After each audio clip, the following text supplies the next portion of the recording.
అతను మేము ముగ్గురతోనిగా ఒక కమిటీ ఉండేదన్నమాట. అతనే మా వెంకటరెడ్డి అని మా బ్రదర్ ఇన్ లాయే. అది నాది inter caste marriage. Okay okay.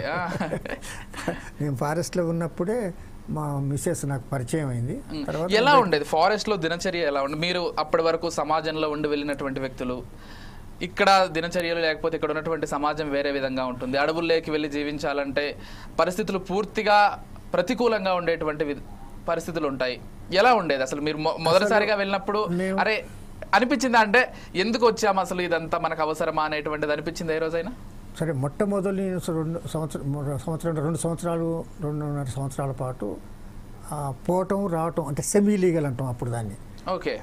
అప్పుడు ఏమంటే మనం ఎటుపోతున్నాం ఎవరికి తెలియదు, ఎక్కడ పోయి కలిసి వస్తున్నామో తెలియదు. మళ్ళీ యూనివర్సిటీ అట్లా కనపడేది, ముఖ్యమైన సందర్భాలు కనపడేది, పరీక్షలు కనుక ఏమైనా రాసేది. ఎందుకంటే మేము ఎటు పోలేదని చెప్పటం కోసం అన్నమాట ఇదంతా.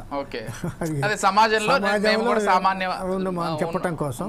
కానీ మా పని అంతా అంకితమైందే. నేను ఒక్కనే కాదు, యూనివర్సిటీలో 42-43 మంది ఇదే పని, మా పని ఇదిగా ఉండేది. అప్పుడు మేము పనిచేస్తూ తర్వాత మైబాద్ లోపల క్యాడర్ని రిక్రూట్ చేయటం, తర్వాత అక్కడ ఉద్యమాన్ని నిర్మించటం, ఇవన్నీ జరుగుతూ నేను ఇక్కడ ఉస్మాన్ యూనివర్సిటీలో స్టూడెంట్ లాగా కనపడేదాన్ని. ఓకే. అది సెమీ లీగల్ అంటే ఇది మా పరిస్థితి అప్పుడు. అంటే ముందు సెమీ లీగల్ చేశారు, తర్వాత పూర్తిగా 2 years పూర్తిగా ఫారెస్ట్. అప్పుడు అంటే అంతకుముందు మేము ఫారెస్ట్కు పూర్తిగా పోయి దళాలుగా అయ్యి ఆయుధాలు పట్టుకొని తిరగాల్సిన, అంటే బయట ఉన్నప్పుడు కూడా మేము ఆర్డినరీ మా పిస్టల్స్ అలాంటివి ఉపయోగించేది. కానీ లోపలికి పోయినాక ఇక అది వేరే ఉంటుంది. అయితే ఇక్కడ ఉన్నప్పుడు మేము పూర్తిగా లోపల ఉండి అక్కడే దళాలలో ఉండి పనిచేసే కంటే ముందు ఇక్కడ మాకు ఏ ఇంప్రెషన్ క్రియేట్ చేయబడ్డదంటే, అక్కడ సాయుధ పోరాటం ద్వారా మనం లిబరేటెడ్ ఏరియా మొత్తం ఏర్పాటు చేసినాం, రాజ్యం మనదే, అక్కడికి పోలీసు రారు, అక్కడికి పన్నులు వసూలు చేయరు, మనమే పన్నులు వసూలు చేస్తాం, మనమే అక్కడ మన రాజ్యం అర్థమైంది. ఇప్పుడు జనతన్ రాజ్యం అని వీళ్ళు చెప్పుకుంటాను చూడు, అట్లనే మేము అట్లనే అప్పుడు ఇమేజ్ ఏర్పడిపోయింది. ఇమేజ్ ఇక్కడున్న యూనివర్సిటీ వాళ్ళందరం ఏమనుకునే వాళ్ళం అంటే, ఎప్పుడు పోతాం మనం, ఎప్పుడు మన రాజ్యానికి వెళ్తాం, ఎప్పుడు మనం చూస్తాం, మనం కూడా అక్కడ దళాల ఎప్పుడు చేస్తామని. అసలు ఆ ఏజ్లో ఎట్టుంటుందంటే తుపాకీ పట్టాలని, విప్లవం అక్కడ డైరెక్ట్గా పార్టిసిపేట్ చేయాలని ఉంటుంది కదా. అట్టనే ఆడిపోయి అనివార్యమైంది, ఎమర్జెన్సీ చేయబట్టి అనివార్యంగా మేము బయట తిరగలేని పరిస్థితి, పట్టుకుంటే కాల్ చేసే పరిస్థితి. అప్పుడే ఆ సమయాన్నే ఫస్ట్ స్టేజీ లోపలనే నవంబర్ 75 మన జంపాల ప్రసాద్ని, నీలం రామచంద్రయ్య స్టేట్ చాలా సీనియర్ లీడర్ ఇక్కడ హైదరాబాదు ఈ చుట్టుపక్కల, తర్వాత విద్యార్థి ఉద్యమాన్ని అంతా నిర్మించడంలో ఆయన కీలక పాత్ర నీలం రామచంద్రయ్య. ఆయన తర్వాత జంపాల ప్రసాద్ వాళ్ళు గుంటూరులో దొరికితే వాళ్ళని కాల్ చేసిండ్రు. అంటే పట్టుకుంటే కాల్ చేయడమే సమస్య లేదు. ఆ ఎమర్జెన్సీ రోజులల్లో మమ్మల్ని ఎవరిని పట్టుకున్నా కూడా కాల్ చేయటమే. ఇది ఉన్న పరిస్థితి. అయితే ఆ పరిస్థితి లోపల అందరం, నేను ఉస్మాన్ యూనివర్సిటీలో వండుకుంటూ MBA ఫైనల్ ఇయర్ ఎగ్జామ్ రాస్తున్న సమయాన ఎమర్జెన్సీ డిక్లేర్ అయింది. ఫైనల్ ఇయర్ ఎగ్జామ్స్ 2 అయినాయి, ఇంకొక 2 రాసే సమయాన అది ఎమర్జెన్సీ వచ్చింది కాబట్టి మేము అందరం జంప్ చేసినాం, వెళ్ళిపోయినాం, కంప్లీట్గా ఫారెస్ట్లోకి వెళ్ళిపోయినాం. అక్కడ మేము 2 నెలలకి 2 నెలలు 3 నెలల లోపలనే పరిస్థితి అంతా మాకు అర్థమైపోయిందండి. అనుకూలంగా లేదు. పైగా జనం అంతా మనతోనే ఉన్నారు, వాళ్ళే అన్నాలు పెడతారు, వాళ్ళే మనకి అన్ని చేస్తారనే ఆ దశ నుండి జనం అంతా మా దగ్గరికి రాకండి, భ్రమలు వీడిపోయాయి, అయిపోయింది. పైగా ఏం చేయాలి మేము, ఎర్లీ మార్నింగ్ లేవాలండి, 4-5కు లేవాలి. దినచర్య ఎట్టుంటుంది. లేచి అన్నం వండుకొని తినాలి, అన్నం వండుకోవాలి. ఎందుకంటే మళ్ళీ అక్కడి నుంచి అమ్మటే ఆడ మంట, తర్వాత పొగ అదంతా చూస్తే పోలీసు వాళ్ళు వస్తారు కాబట్టి దా షెల్టర్ని మళ్ళీ అమ్మటే మార్చాలండి.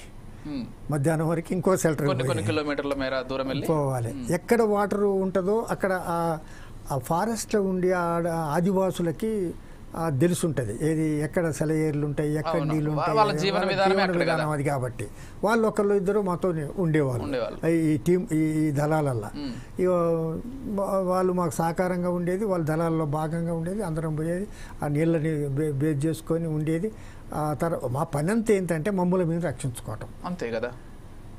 తర్వాత మధ్యాహ్నం అన్నం వండుకొని తినటం మళ్ళీ సాయంత్రం ఇంకొక షెల్టర్ అండి ఆడ మళ్ళీ నైట్ వండుకొని మళ్ళీ ఇంకో షెల్టర్ అంటే ఇట్లా 3 సెంటర్స్ ఒక్క రోజులో మార్చుకుంటూ పోవాలి లేకపోతే దొరికిపోతామండి మనం. తర్వాత నైట్ పడుకుంటప్పుడు ఎప్పుడు ఎక్కడున్నా సెంటరీ నైట్ పడుకున్నప్పుడైనా మధ్యాహ్నం అయినా ఎప్పుడైనా కూడా 2-3 సెంటరీస్ అటు ఇటు పక్క పెట్టుకోవటం ఉండటం అండి. గ్రూప్లో డ్యూటీ వేసుకోవటం పడుకోవటం ఇది మా దినచర్య అండి. మీరు ఊహించుకొని వచ్చిన దానికి ఇప్పుడు జరుగుతున్న తర్వాత ఇక్కడ ఏమైంది ఉదాహరణకు చెప్పాలంటే మా దళానికి మా దళాల నేను ఒక 6-7 దళాలతో నాకు లింక్స్ ఉండేదండి. నేను వరంగల్ జిల్లా ఇన్ఛార్జి దాదాపుగా అప్పుడు ఇక సెక్రటరీలు ప్రెసిడెంట్ అట్లా పేర్లు పెట్టుకోకపోయేది కానీ ఇన్ఛార్జీలు అట్లా ఉండేటోళ్ళు.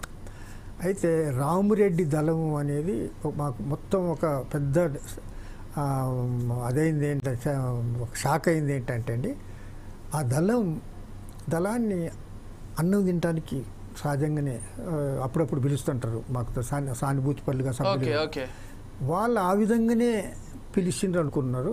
ఆ దళం పోయింది అన్నం తింటుంటే వాళ్ళు తుపాకులు మూలన పెట్టి తింటుంటే సడన్గా ఆ ఇంటి వాళ్ళు ఇంకెవరో ఒకరిద్దరు కదా అంటే పోలీసులు ఉంటారు మీద పడ్డారు ఆయుధాలతో ఈ 3 దళ సభ్యులను కాల్ చేసిండ్రండి.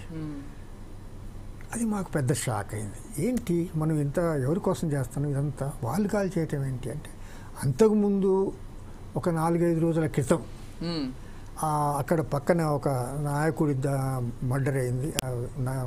ఆ దళాలు చంపేసింది. ఆ దళాన్ని చంపటానికి సహకరించింది ఈ ఇంటి అబ్బాయి. అయితే ఈ ఇంటి వాళ్ళని పట్టుకొని మీ అబ్బాయిని ఎన్కౌంటర్ చేసేస్తాం మీరు చెప్పకపోతే లేదా చూపించకపోతే లేదా వాళ్ళ అని బ్లాక్మెయిల్ చేశారు. వీళ్ళు వాళ్ళ పిల్లల్ని రక్షించుకోవటం కోసం ఆ పని చేశాడు. అది పూరేడి పిల్లి అనుకుంటా ఆ గ్రామం పేరు. దాంతో అది దళమైంది. అప్పుడు మాకు అర్థమైంది ఇంకొక ఘటనలో మా దళ సభ్యులు ఒక దగ్గరికి పోతారు. ఒక చిన్న అన్యాయంగా ఒక దొర ఒక గౌన్లతన్ని బాధిస్తుంటాడు. కాదైతే చేయకూడదు అని చెప్తాం మన దళంగా చెప్తే వాళ్ళు భయపడి ఉంటారని పంపిస్తే ఆడకి పోయినాక వాళ్ళు వీళ్ళని ఊహించలే నక్సలైట్స్ అని. వాళ్ళు ఏం చేశారు ఎవర్రా మీరు అని వీళ్ళనే కొట్టారు. అవి పిస్టల్ పడిపోద్ది టకటక గాలి చేసారు 3 చేసారు. ఇట్లాంటి ఘటనలు అయిన తర్వాత మొత్తం మహబాద్ ఏరియాలో పెద్ద ఎత్తున నిర్బంధం. ఇక మమ్మల్ని పట్టించమని 40-50 గ్రామాలలో దాడులు ఇవన్నీ జరిగిన తర్వాత ఇక మనం ఏం చేద్దాం అసలు జనం మనకు పైగా అదే సందర్భంగా ఇంకొక ముఖ్యమైన రాజకీయ ఘటన జరిగింది. ఎమర్జెన్సీ అనేది పెట్టి మొత్తం దేశం లోపల ముఖ్య నాయకులందరిని అరెస్ట్ చేసి 1,00,000 మందిని అరెస్ట్ చేసి జైళ్ళలో పెట్టి వాళ్ళని ఏం లేదు వాళ్ళు ఎమర్జెన్సీని ఎత్తేయాలి ఎన్నికలు పెట్టాలి ఇదే డిమాండ్ వాళ్ళు కోరింది. అదేవిధంగా ప్రజాస్వామ్యయుతంగా ఎన్నిక కాకుండా ఇందిరాగాంధీ కొంతమంది అధికారులను ఉపయోగించుకుందని అలహాబాదు హైకోర్టు ఆమెను డిస్క్వాలిఫై చేశారు. అవును, దాన్ని ఆమె ఎమర్జెన్సీ పెట్టడం ద్వారా ఎలక్షన్స్ని వాయిదా వేయడం ద్వారా అప్పుడు దేశం అంతా ఏంటి ఎమర్జెన్సీని తీసేయాలి ఎన్నికలు పెట్టాలి అని పెద్ద పోరాటం అయింది. దేశ ఉద్యమం ఇది. అవును జరిగింది. ఆ తర్వాత వేరే ప్రభుత్వం వచ్చింది. అప్పుడు నక్సలైట్ పార్టీ పాలసీ చాలా దుర్మార్గంగా ఉందండి. ప్రజలందరూ ఎన్నికలు కావాలంటారు, మనం ఎన్నికలు వద్దంటాం. ఎన్నికలు బహిష్కరించాలి కదా, అసలు సిద్ధాంతం ఎన్నికలు బహిష్కరించాలి, ఎన్నికల్లో పాల్గొనకూడదు. అక్కడేమో ప్రజలేమో ఇందిరాగాంధీ ఎన్నికలు కావాలి పెట్టాలి. అప్పుడు మేము అంటే మిమ్మల్ని కూడా ఒక వ్యక్తిగతమైనటువంటి ప్రశ్న వేయాల్సినటువంటి అవసరం ఉందేమో. ఇక్కడ మీరు అంబేద్కరిజాన్ని ఆ భావజాలంతో వచ్చినటువంటి వాళ్ళు, అంబేద్కర్ లాంటి మహనీయులు ప్రజాస్వామ్యబద్ధంగా దేశం నడవాలనేటువంటి ఒక భావజాలంతో వాళ్ళు వాళ్ళ పుస్తక రచనలు కావచ్చు, రాజ్యాంగ రూపకల్పన కావచ్చు చేశారు. ఇది చదివిన మీరు ఎన్నికలే వద్దనేటువంటి ఈ మావోయిస్ట్ భావజాలానికి ఎలా ఆకర్షితులయ్యారంటే ఏం చెప్తారు? అంటే ఇప్పుడు చాలా సమస్యలు ఉంటాయండి. ఒక ప్రధాన సమస్య ముందుకు వచ్చినప్పుడు దాని చుట్టూ పోతామండి. ఓకే. అట్లనే ఎప్పుడు మేము ఆలోచించినాం, అసలు ప్రజలు ఇంతమంది ఇట్లా ఆలోచిస్తున్నారు. పైగా మనం ఏం చెప్తున్నాం, ఎన్నికలు వద్దంటున్నాం, తర్వాత సాయుధ పోరాటం అంటున్నాం. ప్రజలేమో సాయుధ పోరాటానికి సిద్ధంగా లేరు. అసలు మనం జనంతో కనెక్ట్ కావటం లేదు. మనకున్న ఆలోచనల చుట్టూ జనాన్ని రమ్మంటున్నాం, కానీ జనం ఏం కోరుకుంటున్నో దాని ప్రకారం మనం పోవటం లేదు. ఇది ఆలోచించిన తర్వాతనే మేము ఇక బయటికి రావడం. అయితే నాకంటే ముందే దాదాపుగా నాకంటే ముందు సిరిల్ రెడ్డి, తర్వాత టి ప్రభాకర్, తర్వాత జావీద్ మిర్జా, అశ్విని, శశి, తర్వాత రుక్మిణి మీనన్, అది లలిత, గీత రామస్వామి హైదరాబాద్, వీళ్ళంతా బయటకు వచ్చేసారు. ప్రజాస్రవంతిలో కలిసిపోయారు. వాళ్ళకి బయటకు వచ్చేసింది. ఇక ఈ నక్సలైట్ పార్టీతో లాభం లేదు. అంటే ఇది ఎమర్జెన్సీ అయిపోయిందా? కాదు, ఎమర్జెన్సీ మధ్యలోనే ఇదంతా జరిగింది. ఎమర్జెన్సీ లోపల లలిత కూడా అరెస్ట్ అయింది. లలిత అంటే POW అప్పుడు అధ్యక్షురాలు ఉండే, మా క్లాస్మేట్. నేను, లలిత, రుక్మిణి మీనన్ మేము క్లాస్మేట్స్ పొలిటికల్ సైన్స్లో. వాళ్ళు అరెస్ట్ అయినరు, మళ్ళీ బయటకు వచ్చిండ్రు. తర్వాత నా తర్వాత అంటే మన మధుసూదన్ రాజ్ యాదవ్, కూర రాజన్న, ప్రదీప్, నేనే అప్పుడు లోపల ఉన్న వాళ్ళం అండి. తర్వాత నేను లాస్ట్కి 76 చివరిన నేను కూడా అర్థమైపోయి అక్కడ పుల్లారెడ్డితో చర్చించిన ఏంటి పరిస్థితి అని. ఆయన సరైన సమాధానం చెప్పలేదు. ఇప్పుడు Chandranna new democracy all India secretary, ఇప్పుడు చంద్రన్న, ఆయనకే నేను నా దళం ఆయుధాలు చెప్పి బయటకు వచ్చింది ఆయనతోని. అంటే ఇక్కడ ఒక చిన్న అనుమానం, ఏ విప్లవం అనేది ఏ అణిచివేతకు వ్యతిరేకంగా ఏర్పడిందో ఆ బేసిక్ ప్రిన్సిపల్స్ని ఏమైనా మర్చిపోవడం జరిగిందా మావోయిస్టులు? ఆ ప్రాథమిక సూత్రాలని, ప్రాథమిక విషయాలు. అసలు ఒక మాటలు చెప్పాలంటే, సరే నేను నక్సలైట్స్ మూవ్మెంట్ గురించి మాట్లాడుతున్నాం కాబట్టి నక్సలైట్స్ వరకే చెప్తా. అసలు భారతదేశ పరిస్థితిని వాళ్ళు అసెస్ చేయలేదండి. ఇది ఫస్ట్ పాయింట్.